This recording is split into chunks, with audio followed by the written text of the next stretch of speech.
Sa mga hindi nakakalimot mag-subscribe sa channel na ito, mag-uumapaw sana ang biyaya mo sa araw-araw. Yun lang po at maraming salamat. Mag-umpisa na tayo. Taong 2011. Sa isang maliit at liblib na baryo ng Samar, nakatira ang mag-asawang Carlito at Helena, kasama ang 17 taong gulang nilang anak na si Luisita. Maganda ito, maputi na mala porselana ang kutis. May itim na buhok at mapupungay na mga mata. Kilala si Luisita sa kanilang bayan bilang matulungin at mabait na dalaga. Masasabi mo talagang pinalaki ito ng maayos ng mag-asawa dahil sa pag-uugali na ipinapakita ni Luisita sa mga tao. Maraming humahanga sa kagandahan at kabaitan ni Luisita. Lahat ata ng tao sa kanilang baryo ay pinupuri ang kagandahan nito. Walang sawa namang nagpapasalamat ang dalaga dahil kahit papano may humahanga sa kanya kahit na sa simple lamang ang kanilang pamumuhay bilang magpamilya. Gayunpaman, kung may humahanga, hindi nawawala na mayroong naiinggit. Maraming nagsasabing hindi raw tunay na anak ni Helena at Carlito ang dalagita, sapagkat wala itong nakuha sa kanila kahit man lang ilong o bibig. Hindi naman iyon pinapansin ng mag-asawa dahil sapat na sa kanila na makitang masaya ang anak sa buhay na mayroon sila ngayon. Nay, Tay, kumusta po ang pag-ani? Salubong ni Luisita sa mag-asawang galing sa bukid. Kakatapos lang ng mga itong mag-ani ng palay, kaya naman kitang-kita sa mga mukha nito ang pagod na nararamdaman. Kaagad namang nagmano si Luisita nang makalapit sa mag-asawa. Binitbit niya rin ang dala ng mga ito upang hindi masyadong mapagod ang mga magulang at bilang pagrespeto na rin sa mga ito. Kaawaan ka ng Diyos, anak ko, saad ni Helena sa anak. Nang makapasok sila sa munting bahay, dali-dali namang kumuha ng maiinom si Luisita at inaabot ito sa dalawang pagod na matanda. Nagpasalamat naman si Carlito sa kabaitan ng kanilang anak. Halos araw-araw, tuwing galing sila sa trabaho, ganito ang gawain ni Luisita sa kanila. Sasalubungin sila, tutulungan sa kanilang mga dala at asikasuhin pagpasok ng kanilang bahay. Minsan nga, tuwing tinatanong niya ang anak kung bakit niya ginagawa ito ng kusa at hindi na kailangan pang utusan, simple lang ang sagot ng dalaga.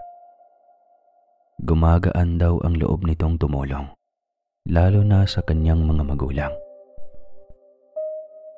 O anak, kumain ka na ba ng pananghalian? Tanong ni Carlito habang hinuhubad ang suot na pang-ani ng palay. Hindi pa po, Tay. Inaantay ko po kayo ni Nanay.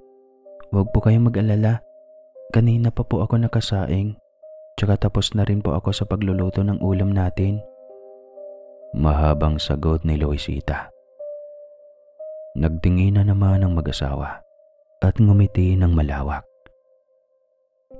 Hindi man sila mayaman sa pera, mayaman naman sila sa pagkakaroon ng napakabait at napakagalang na anak. Kinahaponan nang makabalik sa trabaho ang mag-asawa, kaagad namang nagligbit ng bahay si Luisita.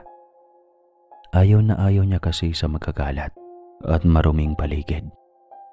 Pati nga ang likod ng bahay nila ay sobrang linis dahil pinaglalaanan niya talaga ito ng oras.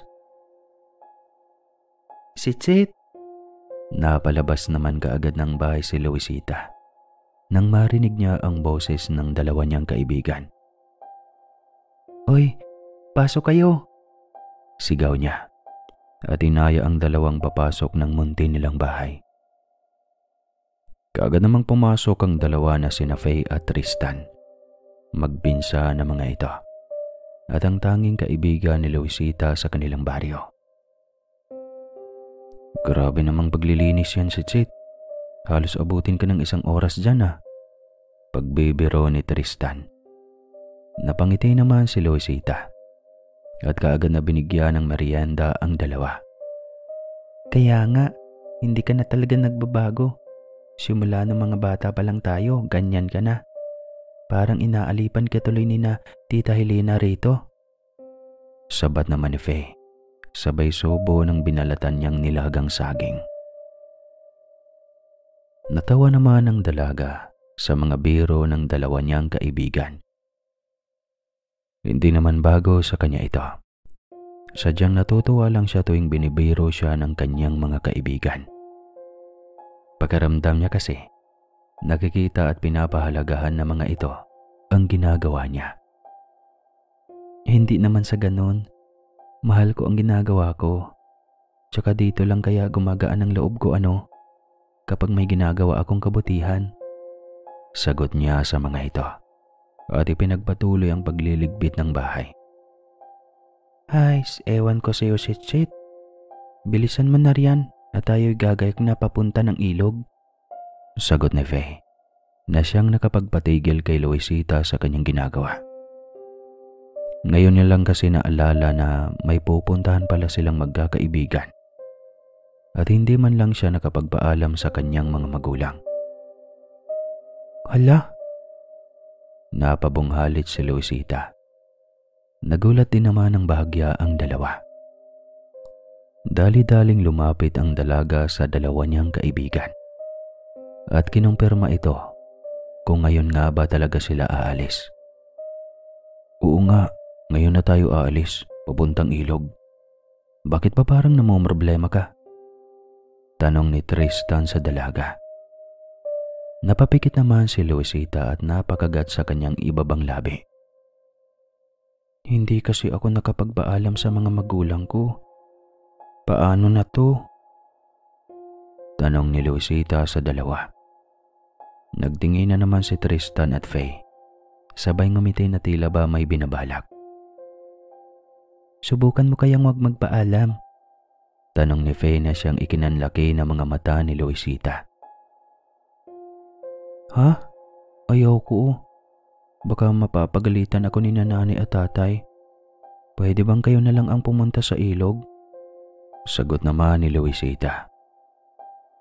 "Ay hindi pwede. Ilang araw natin itong pinagplanuhan, di ba?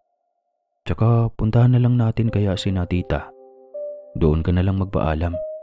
Saan ba silang nagtatrabaho ngayon?" Sabat naman ni Tristan. Napakibit-balikat na lamang si Luisita. Hindi naman niya kasi talaga alam kung saang eksaktong nagtatrabaho ang kanyang mga magulang. Ang alam niya lang, nag-aani ang mga ito sa bukid. Sinubukan niya ulit pakiusapan ng dalawa na hindi na sana siya tutuloy. Ngunit hindi pumayag ang mga ito at isa pa, pinagplanuhan naman talaga nila ito ilang araw na ang makalipas. Walang nagawa si Luisita kundi ang sumama kahit hindi siya nagpaalam sa kanyang mga magulang. Ayaw niya kasing mabigo ang mga ito. Isa pa, minsan lang din naman siya lumabas kasama ang mga ito. Ang ilog na pupuntahan nila ay kilala bilang ilog ng mga diwata. Mahigpit na ipinagbabawal ng mga nakakatanda sa kanilang baryo ang puntahan ito ng mga dalagat binata sa kanilang baryo, sapagkat may usap-usapang kinukuha raw ng mga diwata ang natitipuhan nilang mga mortal. Dinadala raw ng mga nilalang na ito ang mga mortal na nabibiktima nila sa Beringan City o mas kilala na lugar ng mga engkanto. Ang usap-usapan na yon ang nagdala ng kuryosidad sa pagkatao ng tatlong magkaibigan. Napagpasyahan ng mga ito na bisitahin ang naturang ilog. Ngunit hindi sila maliligo. Nais lamang nilang puntahan ito upang tignan at hawakan ng tubig sa pag-aagalang may himala na mangyayari sa kanila. Noong una, ayaw pa sanang pumayag ni Luisita. Ngunit di kalaunan, nadala rin siya sa udyok ng dalawa niyang pinakamatalik na kaibigan. Halos 1 oras ang kanilang nilakad hanggang sa makarating sila sa naturang ilog. Kaagad namang tumili sina Faye at Tristan, ngunit kaagad silang pinatahimik ni Luisita. "Ano ba kayo? Baka may makarinig sa inyo rito. Sasabihin nilang nilabag natin yung paniniwala nila." Pagsuway ni Luisita sa dalawa. Tinapik naman ni Faye sa balikat si Luisita. "Ito talaga masyadong killjoy," sambit ni Faye at tawang-tawa. "Hindi naman. Tsaka bilisan nyo, pwede bang umuwi na lang tayo?" Nag-aalalang tanong ni Luisita. Nagtingin na naman si Faye at Tristan, sabay halakhak na tila may nakakatawa sa sinabi at mukha ng dalaga. "Ayos, saglit pa nga lang tayo rito Uwi na agad." Wika naman ni Tristan na tila may pagkadismaya sa kanyang tono.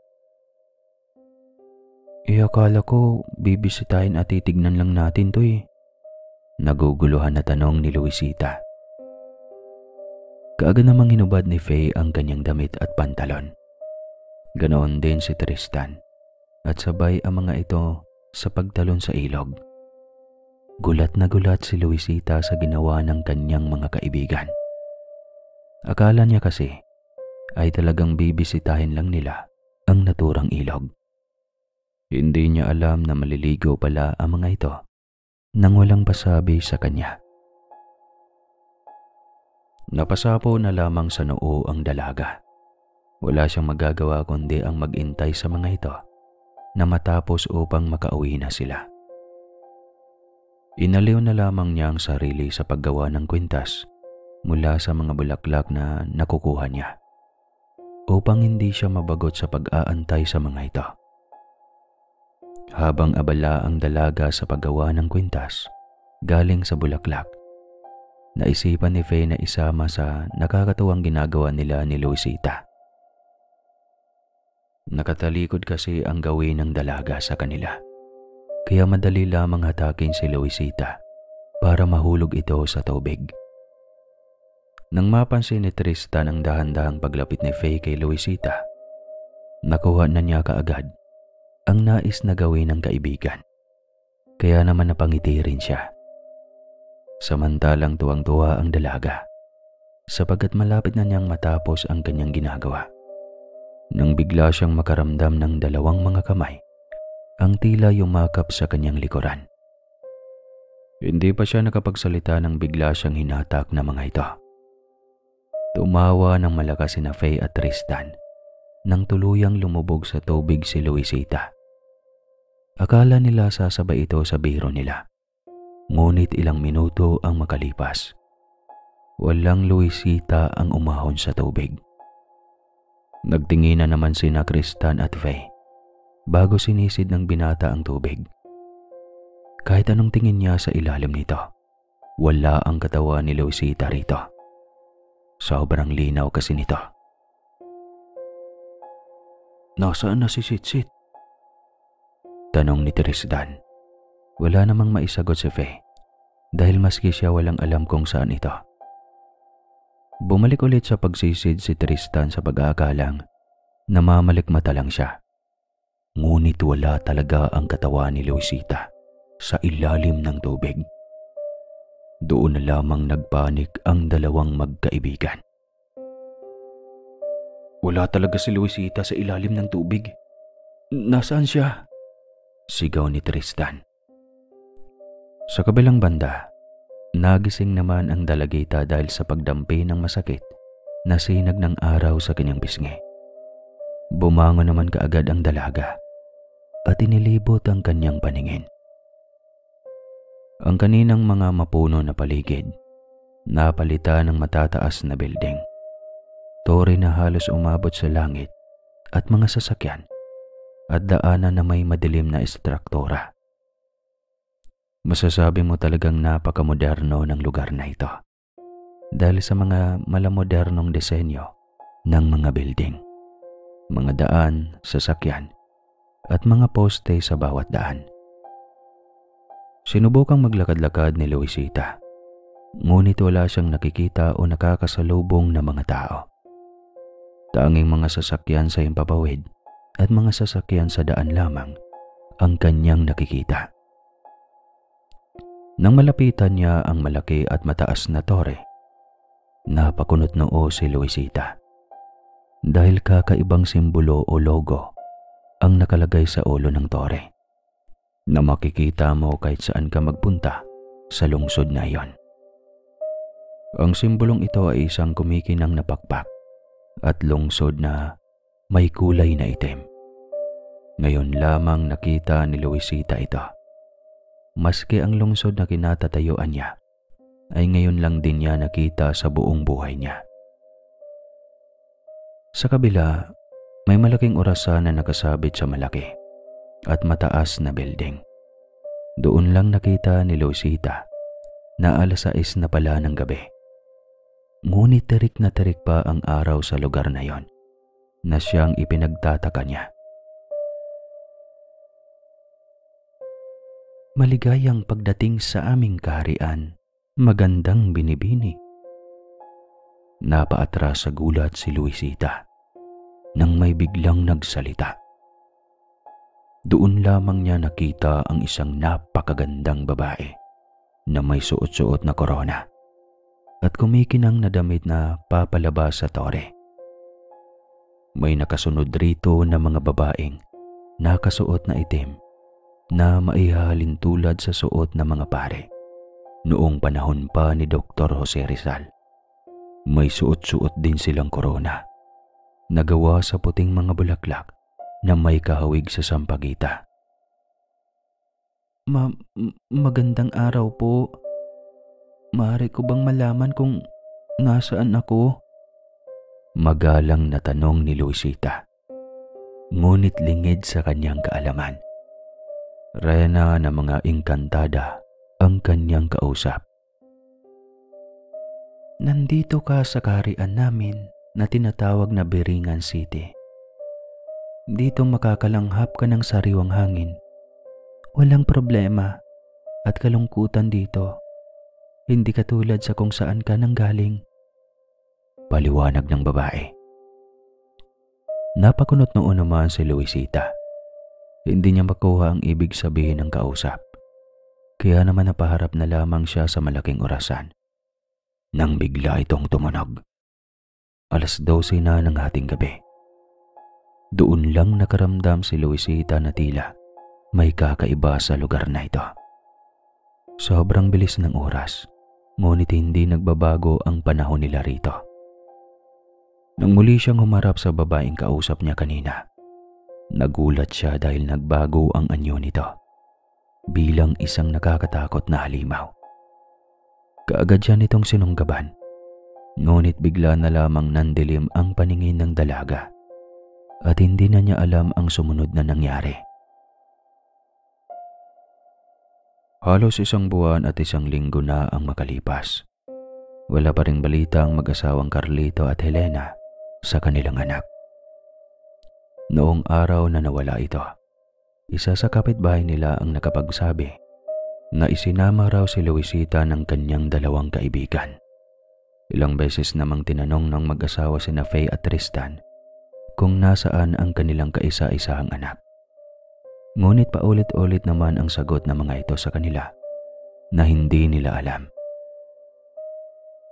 Inilapit naman ng mag-asawa sa pulis ang pangyayari, ngunit maski ang mga ito ay wala ring magawa. 1 buwan nang nawawala si Luisita, ngunit wala pa rin silang balitang galing sa mga alagad ng gobyerno. Faye, paano kung malaman nilang tayo ang dahilan kung bakit nawala si Luisita? Tanong ni Tristan sa dalaga.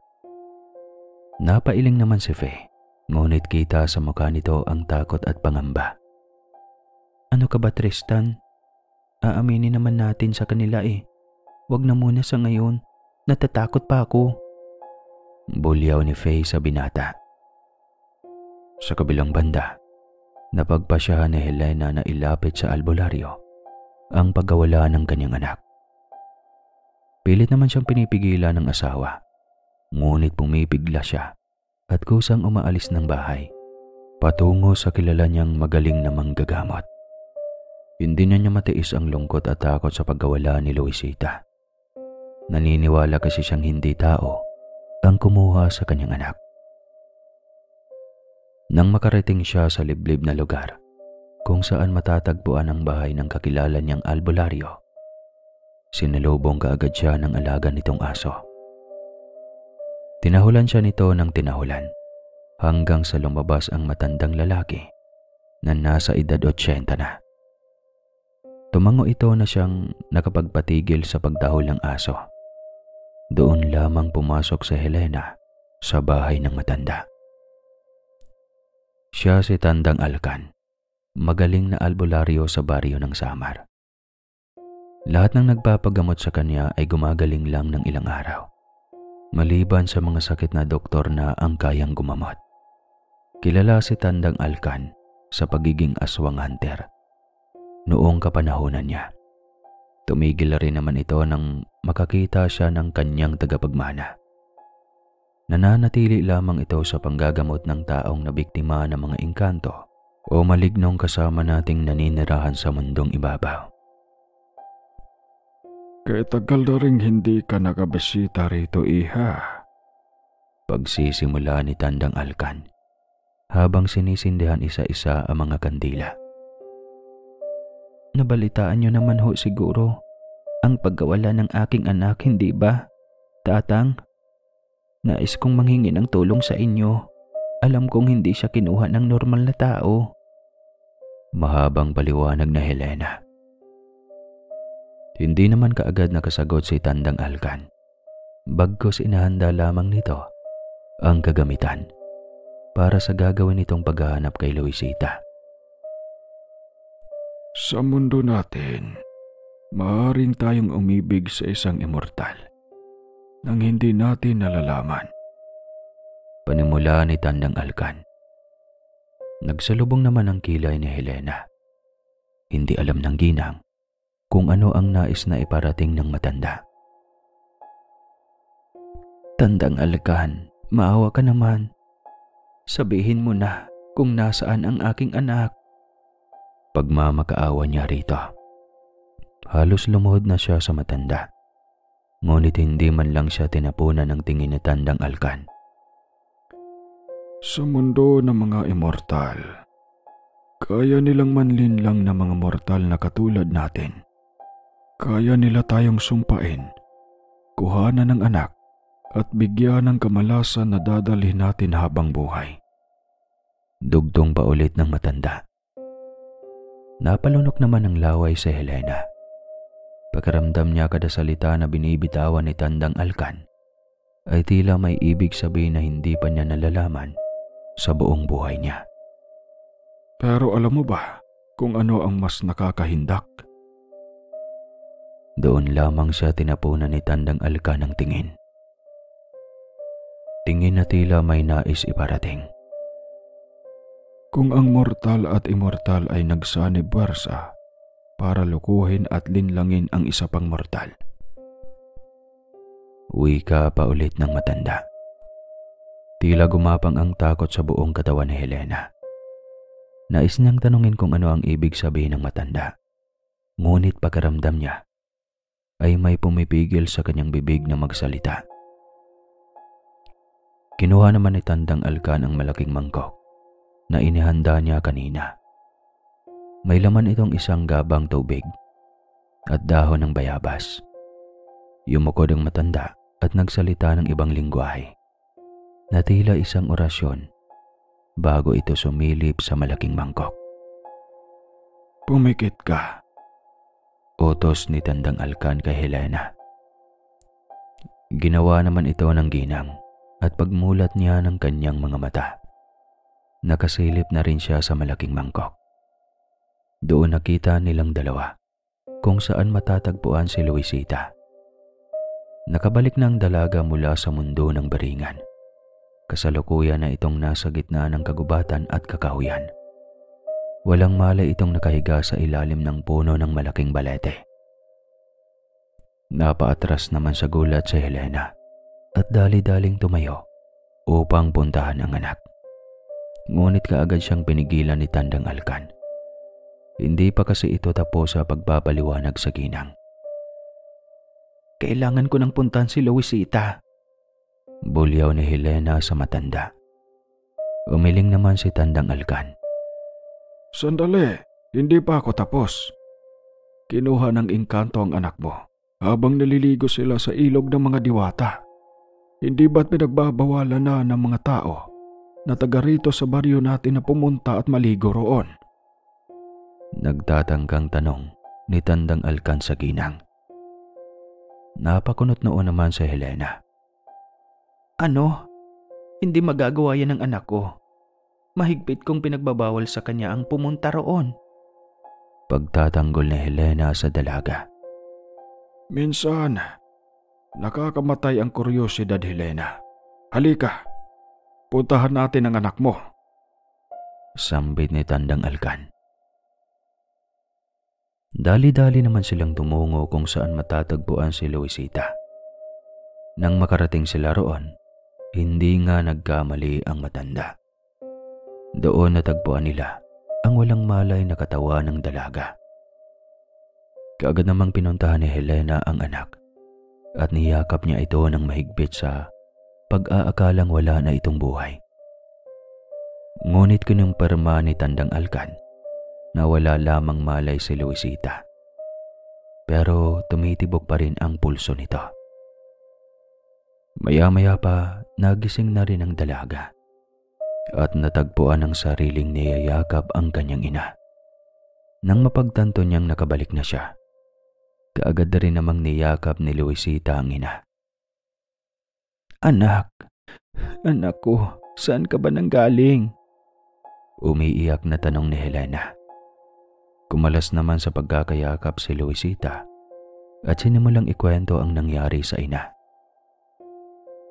Nagsimula lang naman po noong naligo kami ni Faye at Tristan sa ilog ng mga diwata. Alam kong pinagbabawalan niyo ako na pumunta roon, pero ayaw ko po kasing madismaya sila, kaya sumama po ako. Sinabi ko naman sa kanila na ayaw kong maligo dahil aantayin ko na lamang sila para makauwi kami. Pero ang nangyari, hinatak nila ako at doon, hindi ko na alam ang sumunod na nangyari.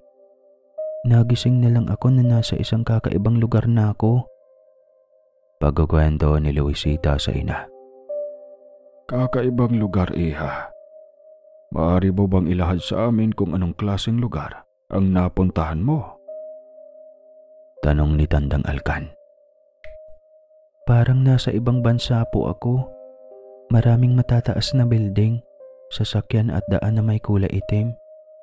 Tapos may mga sasakyan sa himpapawid. May malaking tore roon na may nakakabit na drawing. Yung guhit ng isang umiilaw na pakpak. Tapos mga building na kulay itim. Pagpapaliwanag ni Luisita. Beringan ba? Panguhula ni Tandang Alkan.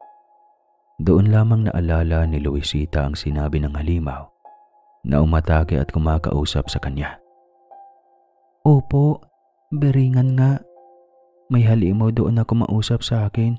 Akala ko mababait sila. Yun pala inatake lang nila ako. Mabuti nga ay nakabalik na ako rito sa atin. Dugtong pa ng dalaga. Anak, hindi biro ang mawala ng 1 buwan at 1 linggo. Sabat naman ni Helena. Doon lamang nagulat si Luisita. 1 buwan at 1 linggo siya na nawala. Ngunit bakit sa ipinapakita ng orasan doon sa beringan, 5 oras lamang siyang nanatili roon? 5 oras lang po akong nawawala, inay. Paglalaban ni Luisita. Kita sa mukha nito ang pagtataka. Napabuntong hininga naman si Tandang Alkan. Tama ang nanay mo, iha. 1 buwan at 1 linggo ka nang nawawala. Hindi naman kasi magkapareho ang takbo ng oras sa mundo ng mga engkanto at mundo natin. Doon, kapag 1 araw kang nananatili, parang kalahating taon ka na ring mawawala. Kapag 5 oras ka namang nananatili doon, baka mga 1 buwan at 1 linggo. Kaya ganun ka nawawala rito sa ating mundo. Paliwanag ni Tandang Alkan kay Luisita. Nanlaki naman ang mga mata ni Luisita sa nalaman. Hindi niya alam kung paano ipaliwanag ang kanyang pagkaramdam noon. Nang makauwi, sinalubong naman kaagad ni Carlito ang kanyang mag-ina. Malayo pa lamang, kitang-kita na ng matanda ang figura ng 2 babae. Kaya naman laking tuwa nito nang makitang buhay na buhay si Luisita. Ganoon din ang mga tao sa baryo nila. Tuwang-tuwa ang mga ito sa pagbabalik ni Luisita sa kanilang lugar. Grabe ang pag-aalala namin sa inyo, anak. Saan ka ba nanggaling? Pag-aalalang tanong ni Carlito sa dalaga. Ikwento ni Luisita ang nangyari. Noong una, hindi ba sana maniwala si Carlito. Ngunit inilabas ni Helena ang kwintas na ibinigay ni Tandang Alkan para kay Luisita. Pansamantalang proteksyon iyon upang hindi mawala muli ang dalaga. Teka, seryoso ka ba sa mga kwento mo, anak? Tanong ni Carlito kay Luisita. Akala niya kasi gumagawa lamang ng kwento si Luisita. Ngunit kilala niya ang dalaga. Alam niyang hindi ito magsisinungaling, lalo na't sa mga ganito kaseryosong sitwasyon. Kinagabihan, hindi pa rin makatulog si Luisita dahil sa nangyari sa kanya. Pagkaramdam niya kasi, panaginip lamang ito, ngunit hindi. Totoong nangyari sa kanya. Isa pa, hindi rin siya makapaniwala na magsisinungaling ang kanyang mga kaibigan sa kanyang mga magulang. Noong mga panahong nawawala siya, pagkaramdam niya, pinagtaksilan siya ng mga ito. Kinabukasan, nang malaman ng 2 magkaibigan na muling nakita si Luisita, mas lalong gumapang ang takot sa kanilang buong katawan. Gusto nilang manghingi ng tawad sa mga magulang ni Luisita. Ngunit inunahan lamang sila ng takot at pangamba na baka ipahuli sila sa mga pulis. Mahal ko bilang kaibigan si Sitsit, pero mali na tong ginagawa natin, Faye. Sambit ni Tristan. Kitang-kita pa rin sa mukha nito ang takot. Ano ka ba, Tristan? Palagi kang ganyan. Bakla ka ba? Sa uulitin ko, manghihingi tayo ng tawad sa kanila ni Sitsit kapag kaya na natin. Sigaw ni Faye rito. Hindi ako bakla. Ayaw ko lang masangkot sa ganitong kaguluhan. Una, nagsinungaling tayo sa kanila. Pangalawa, ipinahamak mo si Sitsit. Bulyaw ni Tristan sa dalaga. Sa kabilang banda, habang nakatingin sa kawalan si Tandang Alkan, naalala niya ang mga araw na lumapit si Helena noon sa kanilang mag-asawa. Buntis ito at ang namayapa niyang asawa ang nagpaanak sa ginang. Noong mahawakan niya pa lang ang sanggol na si Luisita, nakita na nito ang kahinat na ng dalaga. Alam niya na hindi tunay na anak ni Helena si Luisita. Kabuuan noon ni Helena nang dumaan siya sa bahay ng mag-asawa.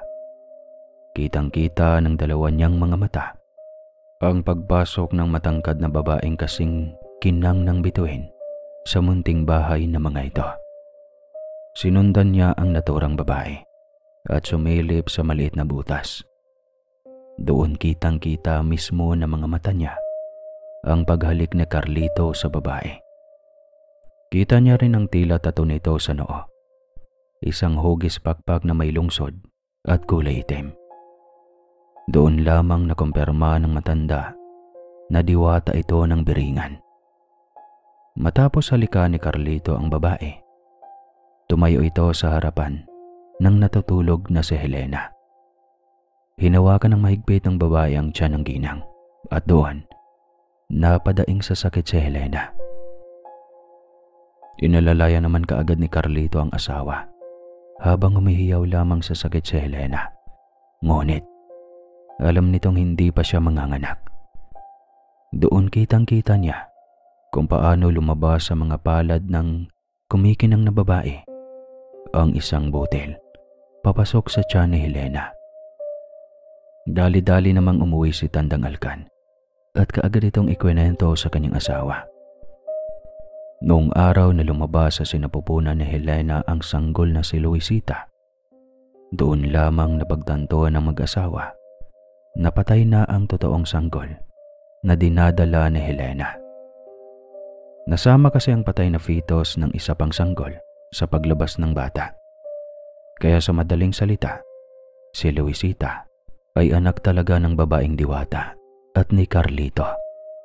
Dahil ang totoong anak ni Helena ay matagal nang patay sa kanyang sinapupunan noon. Bago mamatay ang asawa ni Tandang Alkan, inihabili nito sa kanya na wag siyang lilisan sa mundo hanggat hindi niya naibubunyag ang tunay na pagkatao ni Luisita. Silang mag-asawa at si Carlito lamang ang may alam na hindi tunay na anak ni Helena si Luisita. Ginamit lamang siya bilang bahayan ng anak ng diwata at ni Carlito. Kinabukasan, maaga namang nagising si Luisita upang maasikaso ang kanyang mga magulang. Magtatrabaho kasi ulit ang mga ito sa bukid. Isang buwan din kasi silang huminto dahil sa pagkawala ng dalaga. "Anak, huwag ka ulit aalis ng bahay ha? Naiintindihan mo ba?" Habili ni Helena habang isinusuot ang pangtrabaho niyang damit. "Opo, Nay. Pasyensya na po kayo sa katigasan ng ulo ko." Paghingi ng tawad ni Luisita sa ina. "Leksyon na yun, anak. Huwag kang magtitiwala sa mga kaibigan," sabat ni Carlito. Nagtingin na naman si Helena at Luisita.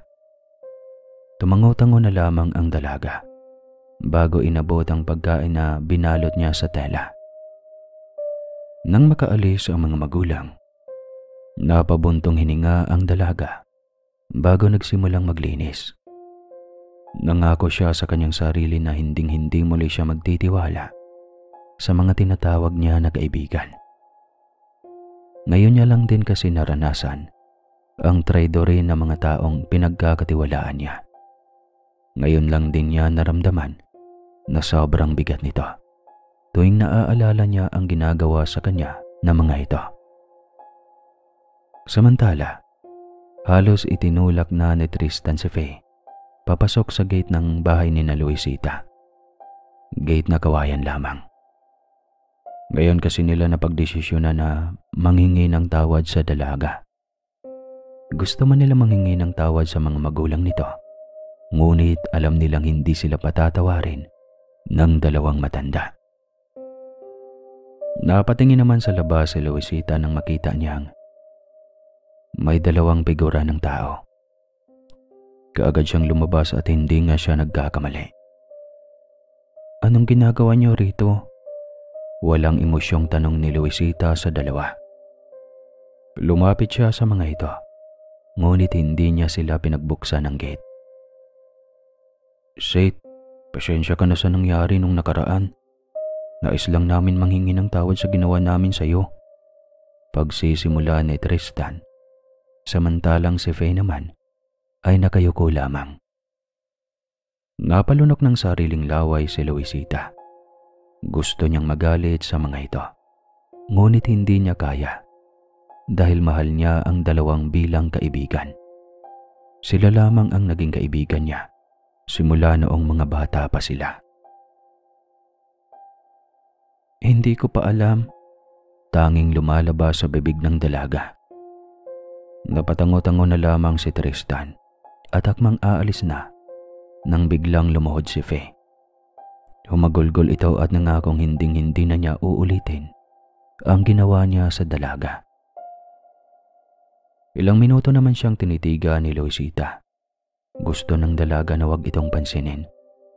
Ngunit hindi kaya ng konsyensya niya, kaya kaagad niyang niyakap ng mahigpit si Faye at pinatayo ito mula sa pagkaluhod. Nagkaayos naman ang tatlo at naisipang samahan saglit si Luisita sa bahay nito. Nais kasing antayin ng dalawa ang mga magulang ng dalaga upang personal na manghingi rin ng tawad sa mga ito. Sid, nabalitaan naming nakapunta ka raw sa Biringan City. Anong itsura roon? Tanong ni Tristan sa dalaga. Para siyang ibang bansa, may matataas na building, mga sasakyan at modernong daan. Tapos, akala ko mga taong nakitira roon. Halimaw pala. Mahabang paliwanag ni Luisita. Akala ko kwento-kwento lang yun. Totoo pala yun? Tanong naman ni Faye. Nagkibit balikat na lamang si Luisita. Sabi nila, yung mga kinukuha o dinadala ng engkanto sa Biringan City, yung mga magagamit lang daw nila. Yun lang ang pagkakaalam ko. Pero hindi nila ito binabalik. So, paano ka nakabalik? Takang tanong ni Tristan. Hindi ko rin alam kung paano. Inatake lang naman ako ng mga halimaw doon. Tapos, pagkagising ko, nandun na ako sa kakahuyan. Nandun na sila nanay. Sagot ng dalaga. Napakunot noon naman si Tristan. Pagkaramdam niya may mali sa kanyang kaibigan. Dahil lahat ng kakilala niyang may kaso na kinuha ng engkanto, hindi na ito nakakabalik pa sa mundo ng mga tao. Kinahapunan, nang makauwi ang mag-asawa, nadatnan nila ang kanilang anak na masayang nagkikipag-usap sa dalawang kaibigan nito. Nagkatingin na naman si Helena at Carlito. Nay, Tay! Masiglang tawag ni Luisita at kaagad na nagmano sa dalawang matanda. Tumayo naman si Tristan at Faye upang magmano. Kaawaan kayo ng Diyos, saad ni Helena. Samantalang si Carlito ay dumiretso lamang sa kusina. Nanghingi naman kaagad ng tawad si Faye at Tristan kay Helena. Pinatawad naman kaagad ng matanda ang dalawa. Samantalang si Carlito naman ay tahimik na umiinom ng tubig sa kusina. Napag-isip-isip niya na delikado ang buhay ni Luisita dahil hindi pa pala siya tinitigilan ng diwata na dati niyang iniibig. Inaamin niyang mali siya sa pagpapapayag na gawing bahaya ng diwata ang sinapupunan ng kanyang asawa na si Helena. Ngunit huli na nang mapagtanto niyang napatay nila ang tunay na anak nilang dalawa noong ipinapanganak ni Helena si Luisita. Gusto na niyang aminin ito sa asawa, ngunit ayaw niyang masira ang masaya nilang pamilya. Ayaw niya ring masira ang pagkatao ni Luisita dahil alam niya kung gaano kamahal na mga tao sa baryo ang dalaga. Kaya naman may namuong plano sa kanyang isipan. Nakapagdesisyon siyang makipagkita muli sa diwata upang pakiusapan itong tigilan na ang pag-aaligid sa kanilang anak. Kinagabihan, habang tulog ang lahat, palihim na umalis ng bahay si Carlito, tumungo sa ilog ng diwata. Alam niyang doon lamang niya matatagpuan ang kanyang hinahanap. Nang makarating siya, hindi nga siya nagkamali. Natagpuan niyang naliligo sa ilog ang kumikinang na figura ni Luciana, ang diwatang inibig niya noon, ang diwatang nagdala kay Luisita sa mundo ng Biringan. Nang maramdaman ni Luciana na tila may nanunood sa kanya, kaagad itong lumingon sa likod at doon, muli niyang nakita ang mukha ng taong sobra niyang minahal. Carlito, mahal ko. pagtawag niya sa lalaki at lumipad patungo sa kinaroroonan nito. Agad namang niyakap ng Diwata si Carlito. Ramdam na ramdam ng matanda ang pagmamahal ng Diwata sa kanya. Hanggang ngayon, hindi pa rin ito sinisira ang pangako niya na kahit anong mangyari, hindi mawawala ang pagmamahal niya kay Carlito. Kumalas naman si Carlito sa pagkakayakap at kaagad na din diretso si Luciana. Sabi na nga ba, babalik ka rin at hahanapin ako. Masayang wika ni Luciana sa lalaki. Ngunit nananatiling walang emosyon sa mukha ni Carlito. Alam kong nagkaroon tayo ng lihim na pag-iibigan noong nagsisimula pa lang kami ni Helena. Alam ko ring may kasalanan ako sa pagkamatay ng totoong anak namin. Kaya sana maawa ka. Huwag mo munang kunin pa si Luisita sa amin. Pagsisimula ni Carlito. Nawala naman ang kaninang malawak ng ngiti ni Luciana. Anong nais mong iparating? Tanong ng Diwata. Natigilan mo na kami. Tigilan mo na si Luisita. Putulin na natin ang koneksyon na mayroon tayo. Walang pag-aalinlang ang sagot ni Carlito. Hindi. Anak ko si Luisita. Hindi ko maaaring ibigay lamang sa inyo iyon. Sigaw ni Luciana. Tao pa rin siya. Sa sinupupunan siya ni Helena lumabas. Saad ni Carlito. Sinusubukan niya pa rin na pakiusapan ng Diwata. Hindi ako makakapayag na hindi ko makuha ang aking anak. Anak ko siya. Anak natin siya. Nangako ka sa akin, Carlito, na kapag tumungtong sa 18 taong gulang ang anak natin, sasama kayo sa akin sa Biringan, hindi ba? Galit na sambit ni Luciana. Ngunit umiwas lamang ng tingin si Carlito sa Diwata. Yan ba ang rason mo kung bakit mo ako pinuntahan rito? Pues, buo na ang desisyon ko. Huling saad ni Luciana bago ito naglaho na parang bituin. Ay. Napabuntong hininga naman si Carlito. Bago nilisan ng ilog at nagbasyang tumungo sa bahay ni Tandang Alcan. Nais niyang manghingi ng tulong sa matanda kung paano putulin ang koneksyon nila ni Luciana. Hating gabi, habang mahimbing na natutulog si Tandang Alcan, isang malakas na katok ang nakapagpagising sa kanyang kaluluwa. Kaluluwa talaga. Dali-dali naman siyang tumayo at pinagbuksan ito. Ngunit namuo ang pagtataka sa ekspresyon niya nang tumambad sa kanya si Carlito. Nahalata na niya kaagad na may kailangan ito sa kanya. Kaya naman kaagad niyang pinapasok ang lalaki at pinapaupo ito tsaka binigyan ng kape. Bueno, anong kailangan mo at naparito ka ng ganitong oras? Tanong ni Tandang Alcan. Hindi na ako magpaligoy-ligoy pa. Nais ko sanang manghingi ng tulong kung paano maputol ang koneksyon ko sa diwatang si Luciana. Pagsisimula ni Carlito. Napatingin naman ng diretsyo si Tandang Alcan sa lalaki. Ay, nako. Nakonsensya ka na ba sa ginawa mo? May pagdiin na tanong ng matandang albularyo. Mahal ko si Helena at Luisita. Hindi ko sila kayang ipagpalit kay Luciana. Hindi ko kayang manirahan sa mundo ng Biringan. Mahabang sagot ni Carlito. Hindi mo mababago ang tadhana, Carlito. Tunay na anak ni Luciana si Luisita. Ang nag-iisang anak ninyo ni Helena ay namatay bago ito isinilang.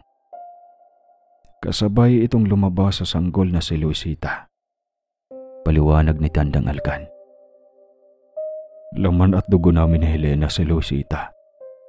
Sa sinapupunan pa rin siya ng asawa ko lumabas. Paglalaban ni Carlito. Napabuntong hininga naman si Tandang Alcan. Ay, ginawa lamang bahay bata ang sinapupunan ni Helena. Pinalitan ni Luciana ang anak ninyo Naiintindihan mo ba? Sa madaling salita, pinatay ninyong dalawa ang anak ni Helena. Mahabang saad ni Tandang Alkan na nakapagpatahimik kay Carlito. Nais niyang ipabawi kay Tandang Alkan ang sinabi nito. Ngunit alam niya sa sarili niya na totoo ito. Tulungan mo ako, Tandang Alkan. Paano kung mapuputol ang koneksyon namin ng diwatang iyon? Naguguluhan na tanong ni Carlito. Napailing naman si Tandang Alkan habang sinisindihan nito ang tabako. Sa ngayon, pasyensya ka na.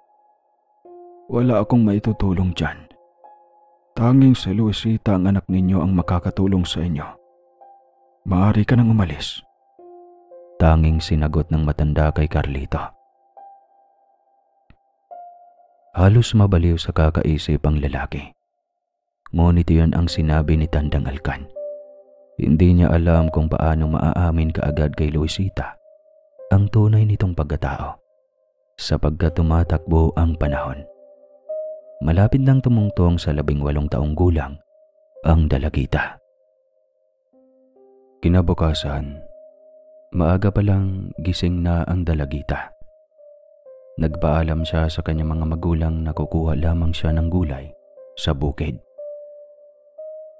Pumayag naman kaagad ang mag-asawa dahil tiwala naman sila na malapit lamang ang bukid na pinagkukunan nila ng gulay.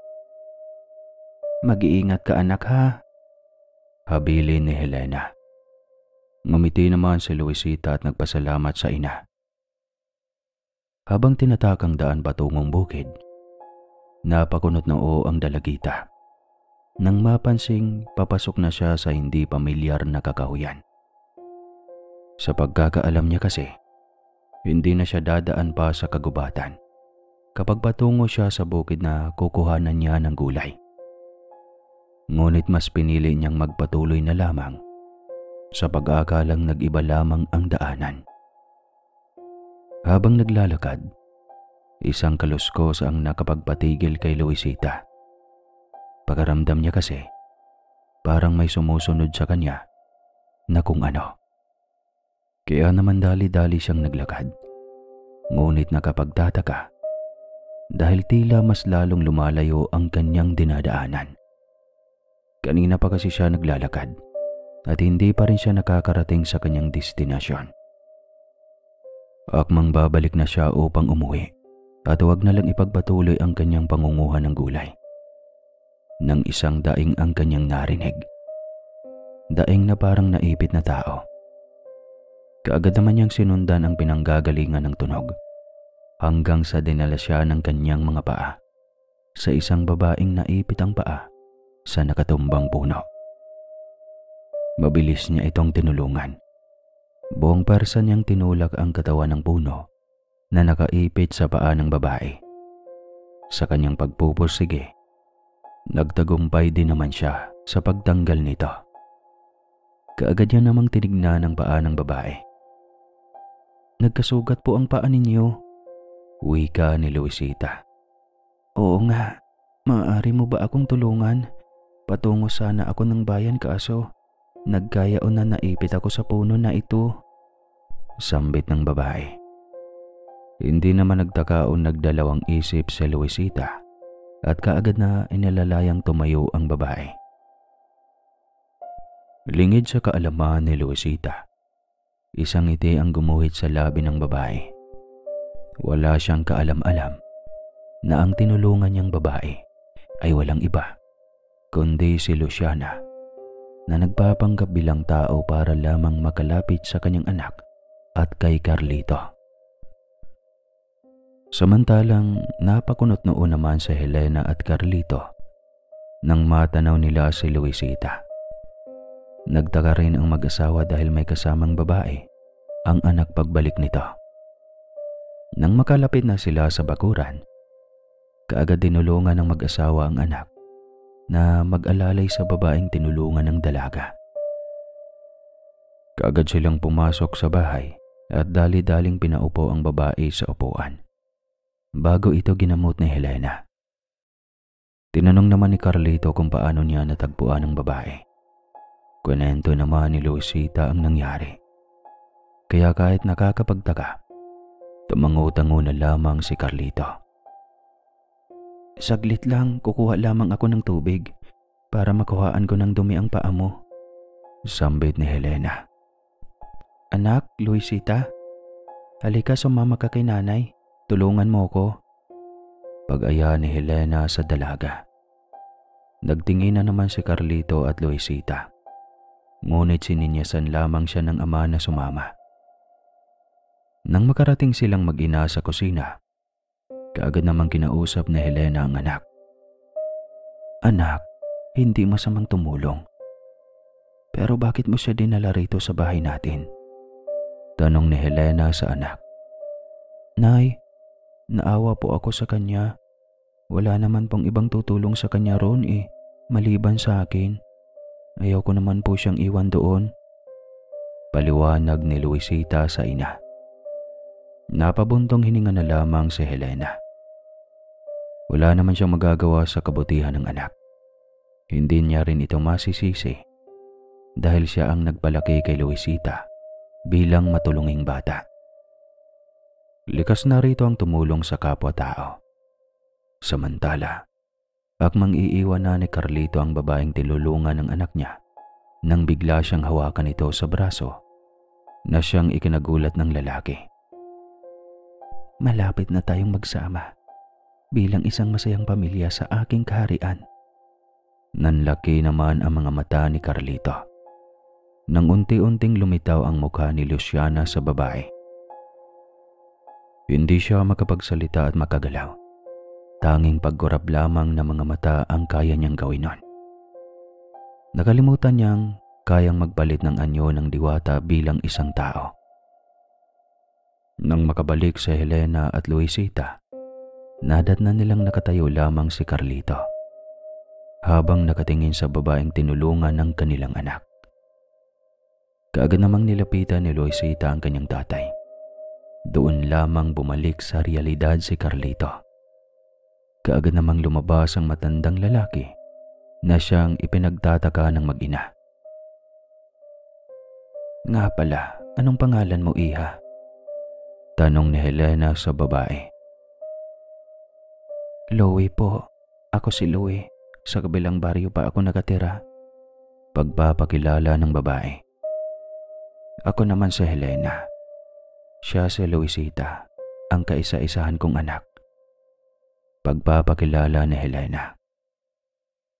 Nakaramdam naman ng inggit si Luciana na patuloy na nagtatago sa pagkakakilanlan bilang si Louie.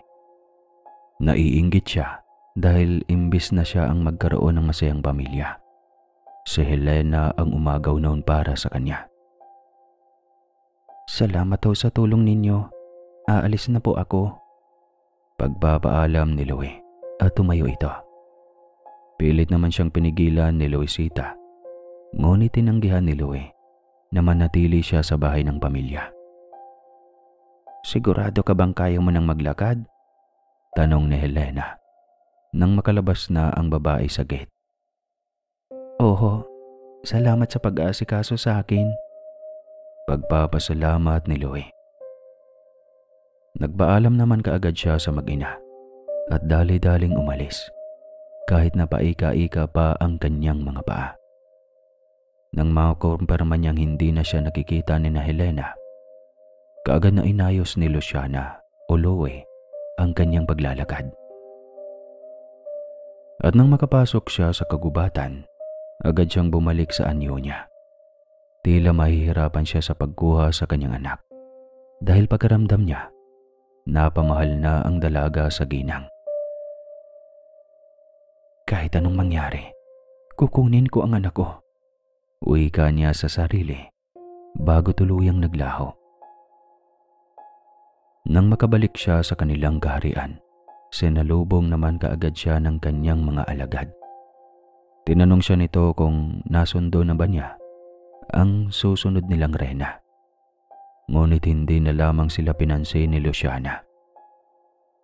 Samantala, napabuntong hininga na lamang si Tandang Alcan nang matanaw na naman niya si Carlito sa labas ng kanyang bahay.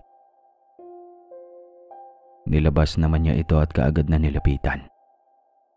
Ano na naman ang ginagawa mo rito? Naiinis na tanong ni Tandang Alkan sa lalaki. Nagbabalat kayo siya bilang normal na tao at pumasok sa bahay namin. Nilapitan na niya si Luisita, ang anak ko. Natatarantang saad ni Carlito. Kaagad naman siyang pinapasok ni Tandang Alkan sa kanyang bahay. Hindi na niya alam ang gagawin pa kay Carlito. Sinabi niya nang wala siyang maitutulong dito dahil gusto na niyang mamuhay ng mapayapa. Ngunit patuloy pa rin itong bumabalik at humihingi ng tulong sa kanya. Sinabi ko na di ba na wala akong maitutulong sa iyo? Heto ang kwintas. Pansamantalang proteksyon ng anak mo laban sa diwata. Sambit ni Tandang Alkan at inabot ang kwinta sa matanda. Tinignan lamang ito ni Carlito, ngunit hindi niya inabot. Bagkus ay lumuhod siya kay Tandang Alkan at patuloy na nanghingi ng tulong sa matanda. Ayaw pa sana tulungan ng albularyo si Carlito. Ngunit nang makita niya ang nakakaawa nitong mukha, napilitan siyang patayuin ang lalaki at napagpa siyang tulungan na lamang ito. Uulitin ko. Si Luisita ang anak ninyo lamang ang makakatulong sa inyo o sa iyo. Ang una mong gawin ay aminin sa mag-ina mo na nagkasala ka. Sila ang makakatulong sa iyo, Carlito. Uwi ka ng matanda habang inihahanda nito ang mga kagamitan. Pero, sabi mo tutulungan mo ako, hindi ba? Tanong ni Carlito. Napatigil naman si Tandang Alkan. Oo, tutulungan kita. Pupunta tayo ngayon sa Beringan. Kakausapin natin si Luciana. Sagot ni Tandang Alkan. Nanlaki ang mga mata ni Carlito dahil sa plano ni Tandang Alkan. Ngunit alam niyang wala siyang karapatang magreklamo dahil siya ang nanghingi ng tulong dito. At isa pa, mas may alam ang matanda sa pakikipag-usap sa mga engkanto. Nang matapos maghanda, kaagad na gumayak ang dalawa patungo sa ilog ng diwata. Nagbabaka sakali kasi sa Tandang Alkan na nandoon nila matatagpuan si Luciana. Ngunit sa pagkakataong iyon ay wala ito roon. Nasabi na rin ni Carlito na tuwing gabi lamang magkikita si Luciana rito. Kung ganoon, kailangan pa natin pumasok sa portal nila. Wika ni Tandang Alkan. Kaagad naman niyang hinatak si Carlito at sabay silang tumalon sa malamig na tubig ng ilog. Maya-maya pa, sabay silang nagising at natagpuan ang kanilang mga sarili na nakahiga sa gilid ng daan. Namangha naman sila sa matataas na building at mga sasakyan sa himpapawid. Tama nga ang anak mo. Parang ibang bansa lamang ang Beringan. Saad ni Tandang Alkan bago ito tumayo at naglakad patungo sa tore. Nang makalapit sila sa tore kung saan naninirahan si Luciana, hindi nagdalawang isip sa Tandang Alkan. Nabuksan ang malahiganting pintuan na siyang ikinagulat ng mga nilalang na nasa loob, lalo na si Luciana. Nang makita niya ang dalawang figura ng tao, dali-dali siyang bumaba ng kanyang trono at nilapitan ang mga ito. Doon lamang niya nakumpirma na si Carlito pala ang isang figura ng tao na nakita niya. Natutuwa siyang makita ito sa pag-aakalang binibisita siya ng lalaki. Ngunit dinerecho na siya ni Tandang Alkan. Hindi kami magtatagal dito. Dais ko lamang nasabihin sa iyong pansamantala mong tigilan ang pamilya ni Carlito. Kung gusto mo ng mapayapang pamumuhay. Pagbabanta ni Tandang Alkan. Ngumiti lamang si Luciana sa matanda at akmang aatakihin ito. Ngunit biglang nagsalita si Carlito sa likod. Wag, maawa ka. Nandito lamang kami para sabihin sa iyo yan. Wala kaming balak na manggulo o ano paman. Tama siya, pakiusap. Tigilan mo na kami ng pamilya ko, Luciana. Mahabang wika ni Carlito. Sa tingin mo, papayag ako? Pumunta pa talaga kayo rito para makipag-usap sa akin. Buo na ang pasya ko. Hindi ko kayo titigilan. Anak ko si Luisita. Pagtungtong niya ng 18 taong gulang, dadalhin ko siya rito sa Biringan. Siya ang susunod na tagapagmana ng aming kaharian. Sigaw ni Luciana. Kaagad namang napaatras si Tandang Alcan at Carlito nang biglang nagbago ang anyo ng diwata. Dali-dali naman silang tumakbo pa palabas ng tore. Inatasan din ni Luciana ang kanyang mga alagad na habulin ang dalawa. Nang makarating sila sa gitna ng daan, isang rumargasang sasakyan ang bumangga sa dalawa. Doon lamang nandilim ang paningin ng mga ito. Samantala, habang naglilinis si Helena sa kanilang silid-tulugan, plinano niyang busisihin ang paglilinis. Yung bang tipong kahit isang peraso na mga kagamitan ay ilalabas niya dahil ilang taon na din siyang hindi nakapaglinis ng buong bahay. Hanggang sa isang makalumang kahon ang kanyang nakita sa ilalim ng mga damit ni Carlito. Dahil sa kuryosidad, kaagad niya itong kinuha at binuksan ng laman. Doon lamang niya nakita ang 2 papel na may lamang sulat at isang kwintas na gawa sa bulaklak. Kaagad naman niyang binasa ang 2 sulat. Doon nakita niyang pangalan na Luciana at kung hindi siya nagkakamali, sulat kamay ito ng asawa niyang si Carlito. Mahal kong Luciana, matagumpay na naisilang ang ating anak. Hindi ako makapaghintay na magkasama tayo sa mundong walang kalungkutan. Mahal kita, higit pa sa akala mo. Ito ang laman ng isang sulat, samantalang ang isa. Mahal kong Carlito, ako ay hindi marunong sumulat ng sulat tao sapagkat ako ay isang immortal. Ngunit nag-aral akong magsulat para sa iyo. Hindi rin ako makapaghintay na makasama kayo ng aking anak o ng ating anak. Ang kwintas na gawa sa bulaklak na ito, ibigay mo sa kanya. Pagtungtong niya ng 18 taong gulang, simbolo ito na pumapayag siyang sumama sa atin.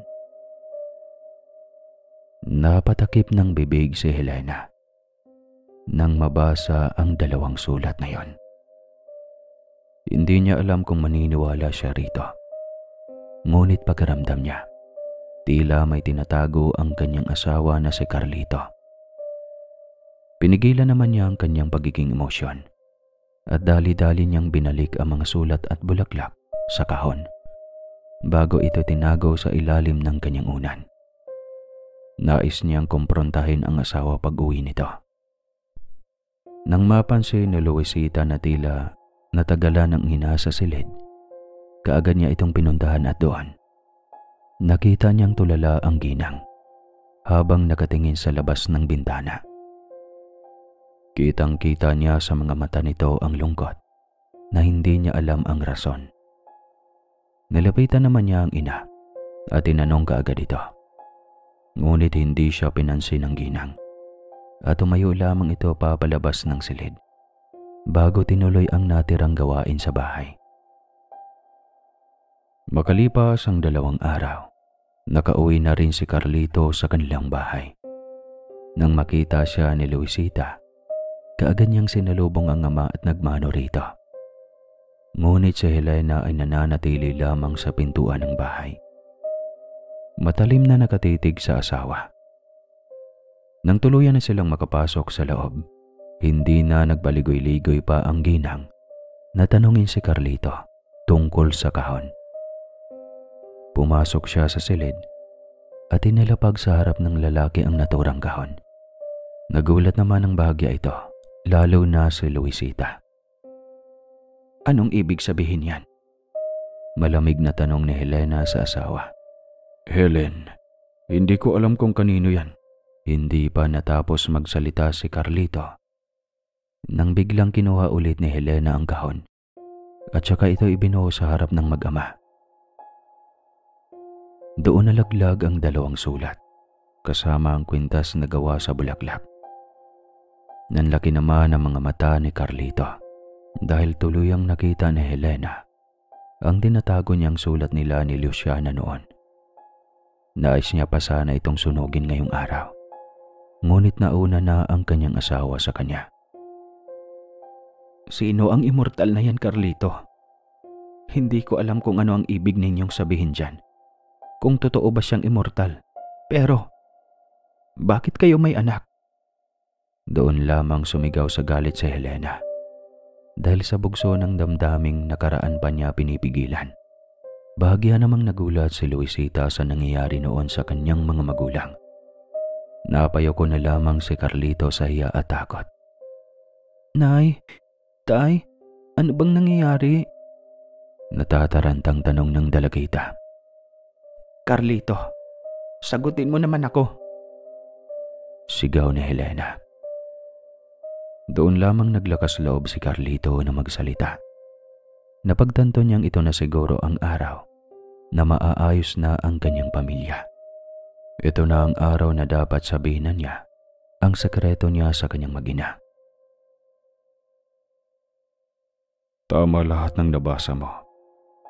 Nagkaroon ako ng diwatang iniibig noon habang nagsisimula pa lang tayo. Alam kong mali iyon. Mali sa mata ng Diyos at mali sa mata nating mga tao. Ngunit noong maipanganak mo si Luisita, doon ko na lamang napagtanto na mas mahal kita kaysa sa kanya, Helena. Maikling paliwanag ni Carlito. Wala akong pakialam sa pagmamahal mo sa akin. Paano nangyari ang lahat ng ito? At paano kayo nagkaanak? Tanong ni Helena ulit sa asawa. Tumingin si Carlito kay Luisita bago nagsalita. Noong kabuanan mo, gabi yun nang pumasok si Luciana sa ating bahay. Hinalikan ko siya at sinabing maaari na niyang ilagay ang butil ng buhay sa tiyan mo, kapalit ng anak natin. Noong nanganak ka, 2 bata ang lumabas sa iyo. Alam yun ng asawa ni Tandang Alcan. At alam din yun ng matandang albularyo. Yung isa ay patay na fetus at ang isang bata ay si Luisita. Pagsisimula ni Carlito habang tumingin ulit sa kanilang anak. Hindi naman makapaniwala si Helena sa nangyayari noon sa kanilang pamilya at sa kahayupang ginawa ng kanyang asawa noon na siyang nakaapekto sa pamumuhay nila ngayon. At noon lang din niya napagtanto ang mga pinagsasabi ni Tandang Alcan noong mga nakaraan. Noong nagpatulong siyang mahanap si Luisita, talagang gulong-gulo siya sa mga pinagsasabi ng matanda noon. At noon lang niya napagtanto at nakonekta ang lahat. Ang isang patay na fetus na lumabas sa iyo, yun ang totoong anak natin. At si Luisita, siya ang tunay naming anak ni Luciana. Dugtong pa ni Carlito. Halos gumuho ang mundo ni Helena nang marinig ito. Hindi niya napigilang humagulgol lalo na si Luisita nung nalaman ang totoo niyang pagkatao. Hindi alam ni Helena kung paano niya tanggapin ang kahayupang ginawa ni Carlito. Paano mo nagawa sa akin ito? Paano? Umiiyak na tanong ni Helena sa asawa. Lalapitan na sana ni Luisita ang ina. Ngunit bigla siyang tinulak ng ginang. Ikaw, hindi kita anak. Magsilayas kayo sa harapan ko. Sigaw ni Helena. Kaagad namang lumabas ng bahay si Luisita at tumakbo ng tumakbo. Hindi niya alam kung saan siya patungo. Basta ang gusto lamang niyang gawin noon ay tumakbo lang ng tumakbo, habang hilam sa luha ang mga mata. Sa kanyang pagtatakbo, dinala siya ng kanyang mga paa sa pinagbabawal na ilog kung saan siya unang nawala. Doon, isinigaw niya ang sakit na nararamdaman. Wala siyang pakialam kung mabati man siya ng mga nakatira roong maligno o kung may mabubulabog sa kanyang sigaw. Gusto lamang niyang gumaan ang pakiramdam. Hindi siya makapaniwala sa nalaman mula sa kanyang tatay. Samantala, isang figura ng umiilaw na babae ang unti-unting lumalapit sa likod ni Luisita. Ito si Luciana. Hinawakan ito ang balikat ng dalaga na siyang ikinagulat ni Luisita. Doon, nang makita niya ang diwatang nakita niya noon sa biringan, doon lamang niya napagtanto na ito si Luciana. "Anong ginagawa mo rito?" tanong niya sa diwata. Nilapitan siya nito at hinawakan ang kanyang pisngi. "Mahal kong anak, 17 taong akong nag-antay na mahawakan ka." Malumanay na wika ni Luciana. Ngunit tinabig lamang niya ang kamay ng diwata. "Hindi mo ko anak, hindi kita tunay na ina," sigaw ni Luisita rito. "Hindi mo matatakasan ang realidad. Sa akin ka nang galing. Ako ang nagtanim sa iyo sa sinupupunan ni Helena," sagot ni Luciana. Umiling naman si Luisita at akmang aalis na nang dalawang mga kamay ang sumulpot sa tubig. Bigla nitong hinatak ang dalaga. Mabuti na lamang at nakahawak siya sa sanga ng naputol na puno. Bahagya namang nagulat si Luciana sa mga kamay na biglang sumulpot sa tubig. Kaya naman kaagad niyang tinulungan ang kanyang anak. Hinatak niya ito ngunit maski siya ay tuluyang nahatak ng tubig. Sa kabilang banda, nang kumalma na si Helena, kaagad niyang hinanap si Luisita. Alam niyang nagkamali siya sa pagsigaw at sa pagsalita sa anak. Pinagsisihan niya iyon, ngunit hindi ibig sabihin na napatawad na niya rin si Carlito. "Nasaan na ang anak ko? Si Luisita?"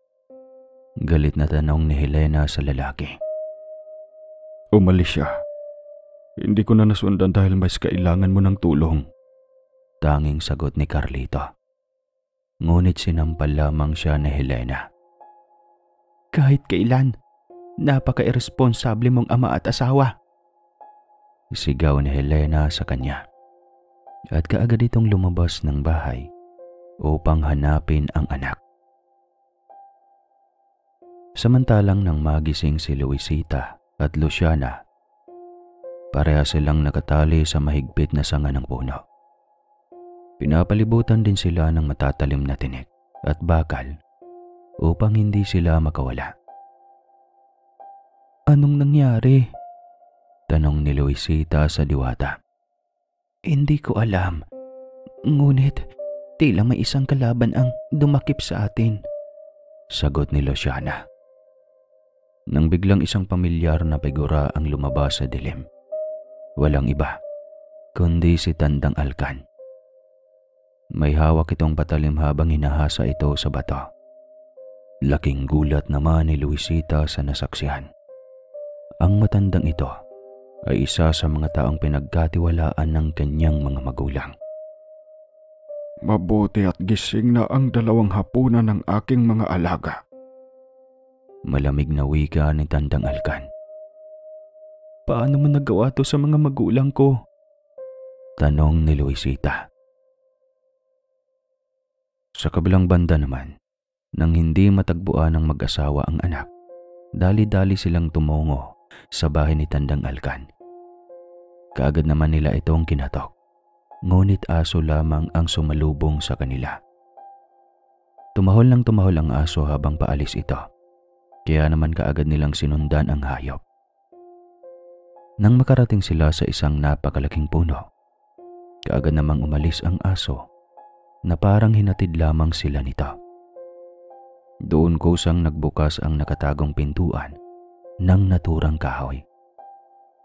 Hindi nagdalawang isip na pumasok ang mag-asawa. Hindi nila alam, ngunit tila walang rason silang inisip para hindi pumasok sa naturang lagusan. Samantala, nang mapansin ni Luciana na hindi nakatingin sa gawin niya si Tandang Alkan, ginamit niya ang ipinagbabawal na kapangyarihan upang tawagin ang kanyang mga alagad gamit lamang ang hangin. Kaagad naman itong nakarating sa mga lambana at ibang nilalang sa beringan.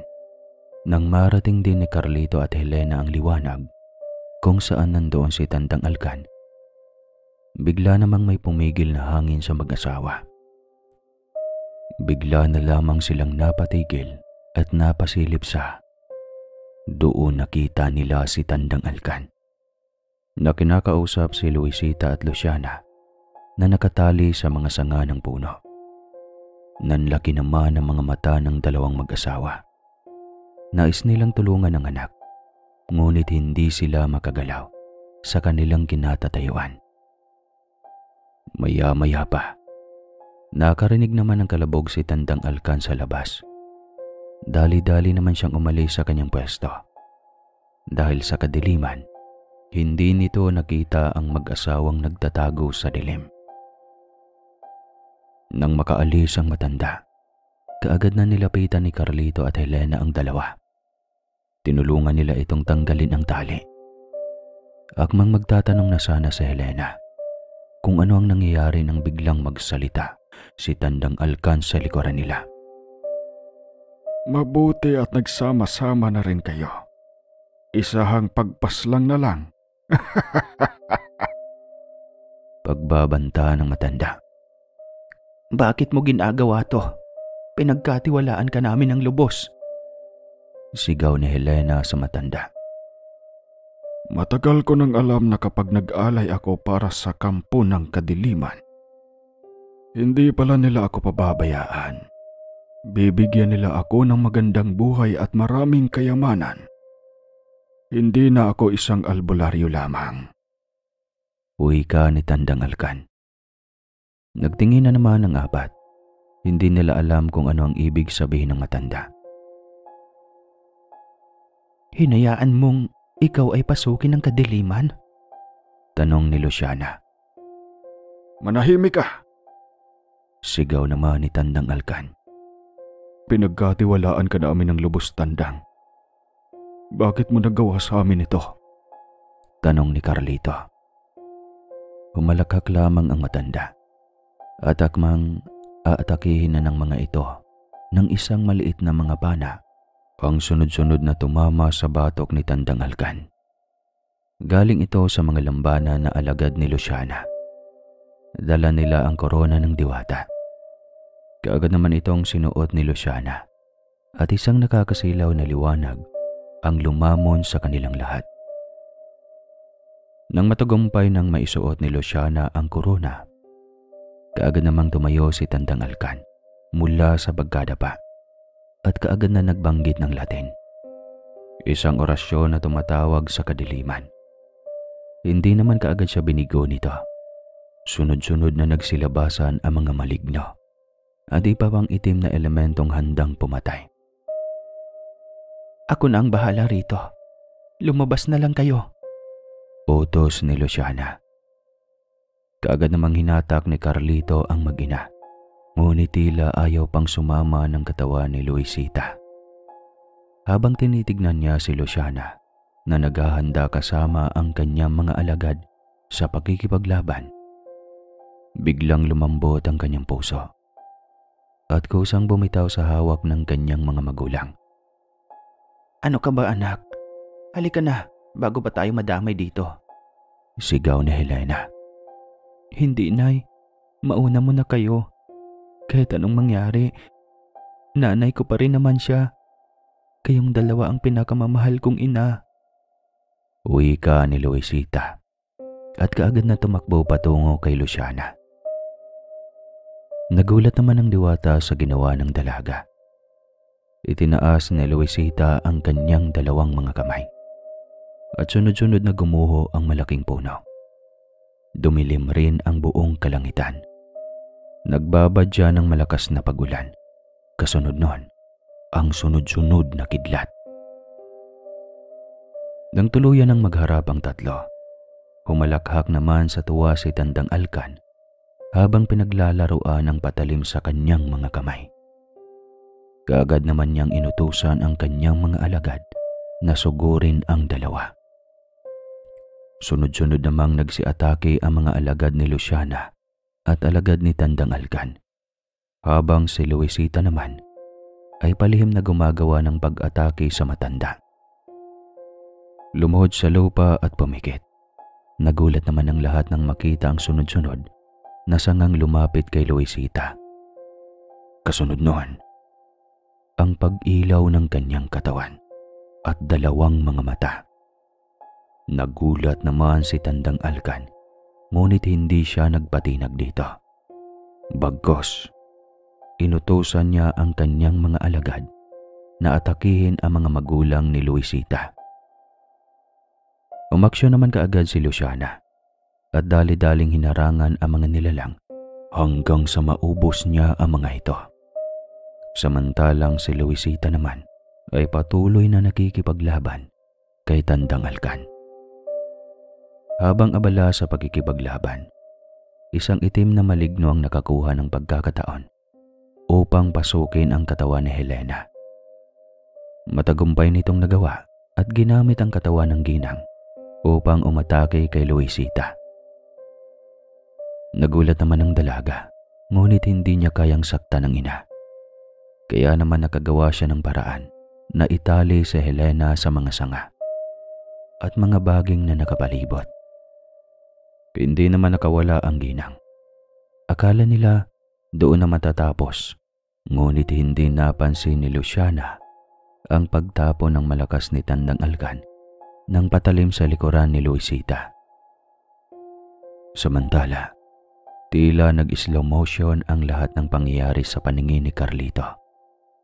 Huli na ang lahat ng matagpuan niya ang kanyang sarili na tumatakbo patungo sa likuran ng kanyang anak. Kaagad niya itong niyakap bago pa tumarak sa likod niya ang patalim ng matanda. Napasigaw naman si Luciana nang makita ang pangyayari. Doon lamang napagtanto ni Luisita na iniligtas siya ng kanyang ama. Kaagad niya namang niyakap si Carlito, samantalang si Luciana ay galit na tumingin sa matanda. Hindi na siya nag-aksaya pa ng panahon para atakihin ito. Nang matagumpay niyang mapatumba si Tandang Alkan, dali-dali naman niyang nilapitan si Carlito at Luisita. Samantalang sa Helena naman ay nawala ng malay dahil tuluyan na ring nawala ang itim na elemento sa kanyang katawan. Umagulgol si Luisita sa katawan ng kanyang ama, samantalang si Luciana ay pilit na ginagamot ang sugat ni Carlito. Tay, gising po. Gumising ka, tay. Umiiyak na sigaw ni Luisita. Ngunit walang sagot silang natanggap sa Ginoo. Nang dahil doon, walang nagawa si Luciana, kundi ang isakripisyo ang kanyang pagiging diwata para lamang mabuhay si Carlito. Mahal na diwata, wag na wag mong gagamitin ang kapangyarihang bumuhay muli dahil buhay mo ang kapalit noon. Pagpapaalala sa kanya ng maliit na lambanang lumilipad sa kanyang balikat. Hindi na lamang umimik si Luciana at kaagad na ginamitan ng orasyon ang katawan ni Carlito. At doon, unti-unting nawawala at humihilom ang sugat ng lalaki hanggang sa tuluyan ng bumalik sa normal ang katawan nito. Nang magising naman si Helena sa sakit ng kanyang ulo at pagkamulat ng kanyang mga mata, nadatnan niya ang pangyayari kung paano ginamot ni Luciana si Carlito. At nang tuluyan ng magising ang lalaki, laking tuwa ni Luisita dahil muling nagising ang kanyang ama. Samantalang si Luciana naman ay hinang-hina na. Tanging lamba na lamang ang umalalay sa katawan nito para humiga. Doon lamang tumayo si Helena at lumapit sa tatlo. Nakita niya kung paano isinakripisyo ni Luciana ang buhay para sa kanyang pamilya. Lumapit si Helena sa katawan ng diwata. Hinawakan naman ni Luciana ng mahigpit ang kamay ni Helena. Pasensya. Pasensya ka na. Sa nagawa ko sa iyo. Tanging lumabas sa bibig ng diwata. Tumango na lamang sa Helena.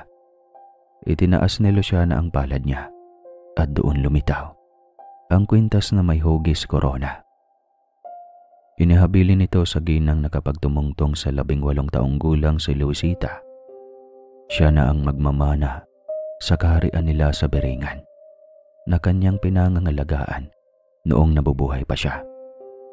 Ang kaharian na ito ang 5. Doon siya nararapat at doon siya magsilbi.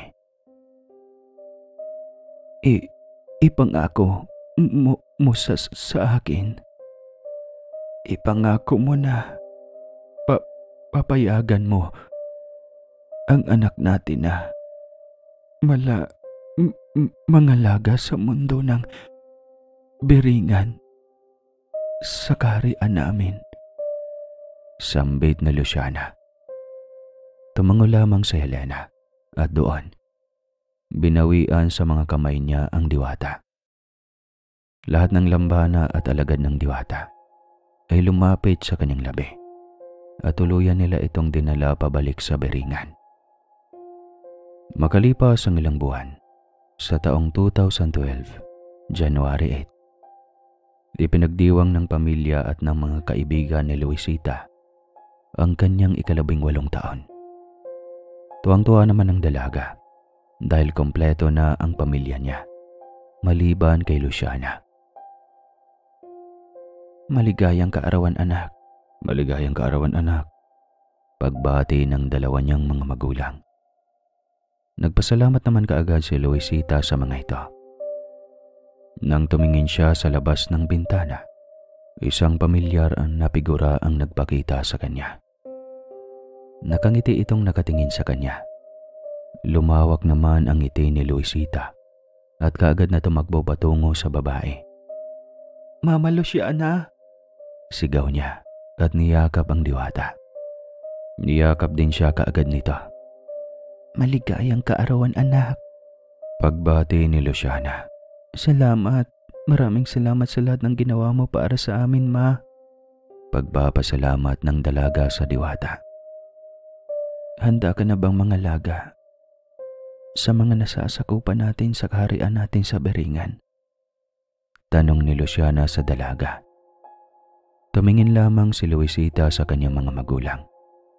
Doon, napagpasyahan niyang hindi ituloy ang pangangalaga sa Beringan. Alam niyang kahit wala na si Luciana, may mas karapat-dapat pang tatanggap ng korona nito. Pasensya ka na, ma. Ngunit hindi ko ito matatanggap. Mas mahal ko ang aking mga magulang. Sagot na lamang ni Luisita. Ngumiti naman si Luciana at tumango-tango. Tumakbo pabalik si Luisita sa kanyang mga magulang at niyakap ang mga ito ng mahigpit. Samantalang si Luciana naman ay ngumiti sa pamilya bago ito naglakad sa liwanag ng kapayapaan. Salamat sa pagpili sa amin, anak. Pagpapasalamat ni Helena. Mahal na mahal ko kayo ni tatay. Hindi ko kayo kayang ipagpalit sa kahit na sino o kahit na ano. Sagot ni Luisita. Napakaswerte ko. Napakaswerte ko kasi binigyan ako ng pangalawang pagkakataon na makabawi sa inyo. Umiiyak na wika ni Carlito. Magpasalamat ka sa Diyos at kay Luciana. Alam kong nabiktima lang din siya, ngunit mas pinili niyang isakripisyo ang lahat para sa atin. Sagot naman ni Helena. Sitsit, matutunaw na ang kandila at saka gutom na ako. Pagbibiro ni Faye. Ay, oo nga anak, dalian mo na. Mag-wish ka at hipan mo na yung kandila. Utos ni Helena. Agad namang bumalik sa pwesto si Luisita. Kinantahan siya ng mga naroon. Pagkatapos ng kantahan, Hiniling niya na sana makahanap ng kasiyahan si Luciana sa kabilang buhay.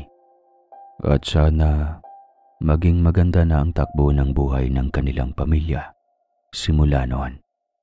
Pagkatapos mag-wish, hinipa na ng dalaga ang kandila at marami ang bumati ng maligayang kaarawan. At dahil nagdibo na si Luisita at hindi ako imbitado, tapusin ko na yung kwento. Di joke lang. Tapos na talaga. Maraming salamat po muli sa lahat ng nakikinig. Sana ay pagbalain kayo palagi at ilayo sa mga kapahamakan. Wakas.